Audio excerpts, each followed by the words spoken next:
Hi everybody, it's Nicole from Momtrends, and we are starting a new series today, and it's called I'm Glad You Asked. And this is a series where I'm going to be talking to my mom friends about something that is in their life that makes them a little bit unusual and a little bit different. And there is something that they have experienced that maybe the rest of us haven't. So today I'm talking with my friend Sid Jorgel, and we have been neighbors for many years.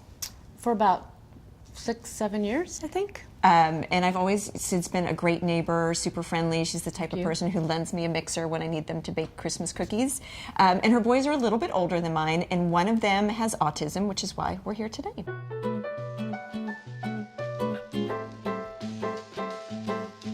So we wanted to talk about what it is like, not as a mom of a child with autism, not explaining things, but really what other moms should know about the experience that she wishes they knew. So when new moms get the diagnosis and their friends are asking them, what's going on, how can I help, she's going to guide us through what would be helpful for new moms when they're getting their first experience with what it is to be in the world of autism. So what was, when you found out that your son had autism and you were telling your friends, what was that experience like? What were some of the successes and what were some of the things, if you could rewind, you could do again? The most important thing, I guess, for people to know would be that I was kind of figuring it out myself, so I didn't have a lot of information early on to share because I was learning. So it's kind of like, this has happened, not exactly sure what it means, but I'll keep you posted and support me. With just the general public, I guess what I learned to do is sort of, as I figured out what worked best for my family, I kind of learned how to advocate and ask for the kinds of things that would help my son kind of be successful in a social situation. So when your son was younger, you, I'm sure, got invited to play dates, and you know, autism is one of those things. It's not, he looks like everybody else. Right. He's a beautiful, handsome boy, and you know, why can't he have a play date? So what happens in that situation? When kids are little, there's a lot of chaos going on anyhow, so it didn't matter quite as much when they were very, very small, because all the kids, there's always something insane happening every 5 seconds. Right. So that was fine. And then as my son got a little bit older, and people would invite us to do things, sometimes I would say, you know, thank you for inviting us, but this might be a little much for him because he has sensory issues or something, and then take myself out of the situation. But I think it's always nice to be invited and feel included. As the mom on the other side of the equation, the takeaway would be just keep inviting. Right. And you know, don't take not this time as a no, not ever. Right. Don't give up on me. I'll let you know, we'll jump in anytime we can, and there'll be some times that we can't, but we appreciate that you're including us. Usually things that tend to be safe are the park, swings, even like playing the Wii and like having, because there might be a child like that's not very verbal, but they're really good at playing on the Wii or video games, and that's something that they can do socially. One of the other things we talked about with playdates is you've got twins, so that's certainly a playdates that happened a lot with my two girls, is that, you know, the little one would come along for the playdate because the other one was a friend. And you had said there were some great things that a lot of autistic kids do really well with. All little kids tend to like in general, but particularly kids with autism, it seems like.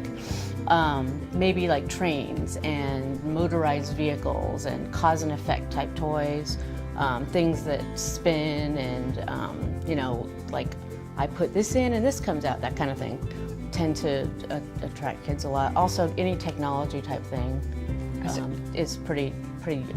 So you said the Wii is a universal. I would say the Wii is a good thing. The Wii's been great for our family. Okay, so let's talk about the grocery store moment. This is the moment that we'll be talking about in all of the series, where you guys are having a good time in the grocery store, and he may be verbalizing in some way that a little kid's going to stop and say what's going on to their mom, and you know, the mom may be mortified, or she may take it as a moment to say, okay, then let's take a moment. And so what would you say, like in that grocery store moment, like what would you tell a 5-year-old what autism is? I would just say, you know, my son's having whatever he's doing, maybe he would be like making a lot of noise, or as like the cashier's bringing things up, he would be like helping push all the stuff down because he loves the way it rolls down the thing.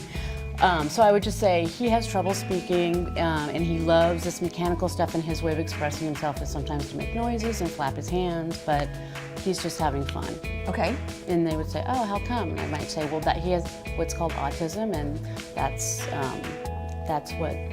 what is a part of who he is, and that's just the way he kind of expresses happiness. And then usually the parent will go, oh, great, that's awesome, wonderful. You know how you like to do that too.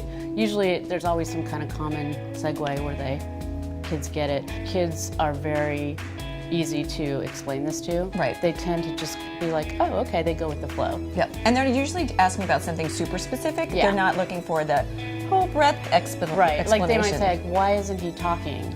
And I would just say something like, well, he has autism, it's hard for him to talk. He's learning, but it's taking him longer than he isn't talking as well as you, so he can watch you and you can be like a teacher to him and he can learn from you. And then they're like, wow, really? You know, they love that. You and I agree that Brooklyn is kind of like the Happyville of the universe, because there's so many parents dealing with different types of families. I mean, there's no two family settings that are the exact same. But if you were in the middle of the country where there's not such a dense population, it's not as easy to find like your tribe of people to work with. Right. What would you recommend for maybe say the best friend of a mom who's just figured out that her daughter or son has autism? Like, what can she do to help find a tribe or find a community to help out? As a best friend, to just sort of like learn a little bit about it, be supportive, kind of go with the flow. Like it's all going to be about an individualized approach to their child, just like we, typical parents have. It might just be a little bit more extreme. Mm-hmm. And so I guess the most important thing would be going with the flow, and also kind of just being like a supportive friend. I mean, it's really all the same things in a little bit more condensed version, I guess. Mm-hmm. I'm sure from experience that there have been some questions you're just like, oh, geez, do I need to answer this one again? Or I wish that they had just filtered that before it came out of their mouth. Is there anything that you just would say, this probably isn't the best thing to ask your friend? Parents of children with autism tend to be a little bit, they're a little bit on edge because every moment they're like, oh my gosh, my kid's they don't know what they're gonna do. So the more calm and easygoing the people around them are, the better, and that just helps support your friend that has a child with autism. So I would just maybe not ask questions that are abrupt and like, what's wrong with him or her? Why are they doing that? Like in a way that's judgmental, maybe. Mm-hmm. And it's hard to imagine anyone even doing that, and sometimes people do that and they don't even mean it in a judgmental way. They're really just curious. Mm-hmm. But I would just, think about that before you said it. Sometimes a child with autism might be having some kind of meltdown and it looks like it's a behavior problem, and it's not. And so a lot of times parents will feel judged, like, why is your child misbehaving this way? And that's not really the case. Right. It's not a tantrum, it's a processing. Right. They're probably experiencing something extreme that we can't even relate to that's Absolutely. happening on with their synapses at that moment. And just the fact that they are at the grocery store or at whatever, the amusement park or the swimming pool with their child is kind of like a leap of faith, like, okay, hopefully this is going to work out. And if it isn't, the last thing they need is for people to be sort of judging them. Momtrends always tries to look at the positive things as well. We try to take a very, can-do approach to life. So I don't know if silver linings is the right word, but what have been some of the things about your journey through having a son with autism? So he's 14 now, and mm-hmm. when did you got the diagnosis? He was diagnosed when he was 18 months. Okay. So it's pretty much been like, we've been dealing with this for a long time. It's definitely been positive in that it's made us focus on, what's important in life, which, those are things that everybody feels this way, but we are reminded of it every day. And the other thing that's been really wonderful is that we've gotten to see kind of firsthand how great people are about supporting him. I mean, like, we talked about living in Brooklyn, how it's so great. I mean, every day somebody does something that's just so wonderful. I mean, even the doorman in our building here, called me up yesterday and he's like crying. He's like, Ian is running on the treadmill. He's run 2 miles. He's amazing. I remember when he was 4 and, he had so much trouble focusing, and he looks just like a typical kid in there. And he was like totally like crying. It was so sweet, And that kind of stuff happens every day. And so people notice it, and it makes them feel good. It makes me feel good. And that brings a lot of happiness. happiness to our life. Well, I know you've brought a lot of happiness to moms by sharing your stories. I'm so thankful for you for joining in to our first ever of these series, and I hope that it helps some moms out there with how to be a better friend, and it helps some moms out there when they're processing their own family situation. So thank you so much. Thank you for having me.